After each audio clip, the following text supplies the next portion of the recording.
doubles and coffee. Well, yesterday was a red letter day in the history of Trinidad and Tobago and the globe.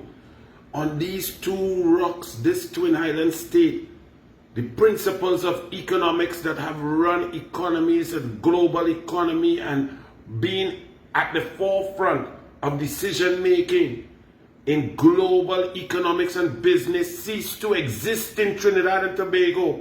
Yesterday the front pages regaled us with the new principles of economics. Forget Adam Smith and Galbraith, forget all of them. Forget the profit motive. It's that multinational corporations have a heart, that they listen even though they have contracts and they're not motivated by profit. Multinational mineral sucking greedy corporations now in Trinidad and Tobago, whose history has been replete of decimation of poorer countries for their resources to boast their profits and bolster high dividends for their shareholders. That does not exist anymore. Keith Rowley and Stuart Young have solved the old problem of the profit motive of getting every cent of profit maximization. All the graphs in economics can be thrown away because Keith Christopher Rowley and Stuart Smallpin Young negotiated with multinational corporations. If you don't believe me, look. TNT signs a new gas deal. Guardian newspaper. More LNG for TNT. And Keith Rowley said, and I quote, look at the Express. Keith Rowley said, I quote, multinational corporations and hydrocarbon companies do have a heart, said Rowley.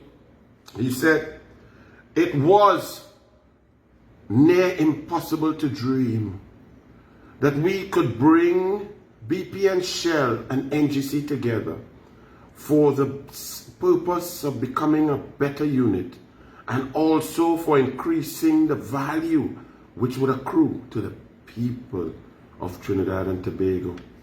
Rowley said, and what we have had to do was to generate an interest from people who could easily have hidden behind contracts. They could have hidden behind negotiated contracts signed, sealed, and delivered that give them X amount of profit. They could have hidden behind that, but they chose not to. The people who were involved in the negotiations they could have said the contract doesn't allow for that. But then Rowley continued, I think it proves that multinational corporations and hydrocarbon companies have a heart. They have a heart. They give up their profits for their shareholders so that you and Rowley and the people of Trinidad and Tobago can have more value. Because they care. They're not profit motive. They're not profit maximizers. They are not there to make money. They are charity. So multinational corporations like BP and Shell now should be NGOs. They shouldn't be taxed. Well, then all the shareholders of BP and Shell, if Rowley say what's true, all they need to fire all their board and executives who made that deal. Because every single shareholder buys shares to make money, to maximize profit. So what is this abject total nonsense that the newspapers, especially Guardian and the Express, are trying to throw down our throats? That Keith Rowley and Stuart Smallpin Young did some miracle? Or could it be that multinational corporations who are very intelligent and know Atlantic Train 1 has been dead and is dead since 2019, and that only an idiot like Rowley and Stuart Smallpin Young would spend over $466 million to maintain a plant, hoping that they get Venezuelan dragon gas after spending $1 billion US and crediting Maduro, who cannot respect the international court, and they expect him to respect a piece of paper and say, yes, Trinidad and Tobago, you give us $1 billion. You and BP credit us $1 billion US, build a 174-kilometer pipeline, and we will never turn off the gas. Is it that the corporations, these intelligent, brilliant profit maximizers, realize that Trinidad and Tobago, for the last 8 years, that under the PNM, we have no future horizon that could extend over 16 years of oil and gas, that the bid rounds have failed, that the Rowley's energy policy has failed, and therefore they are willing to give up value and equity in a dying industry to dotish people? Or is it that the principles of economics have changed and the historical greed of multinational corporations, they suddenly have a heart? And 2 newspapers would print that for us in our country to try and uphold this bag of duns, to try to convince us that Rowley and them went to London and did something. Oh, we got increased value because Rowley was able to change the greedy minds and the greedy hearts of profit maximizers in the globe. Y'all ready? Here now, this country has to be amazing. And then the Guardian goes a step further, you know. They give you a whole timeline of Rowley's so-called success. And you know what they leave out? Rowley's Houston negotiation with Small Pin that shut down Point Lisas and 11 companies went. That NGC make a loss for the first time because of that negotiation. Because Rowley usurped the power. Go on, why you don't go and ask that clown who resigned and was an Answer McCall. I forget his name, Brooks. Why are you going to ask Jerry Brooks why he resigned after that 2017 Houston negotiation when the upstreamers' profits went up 67% and our return went down 67%, and NGC made a loss for the first time in history in 2019-2020? Is it that?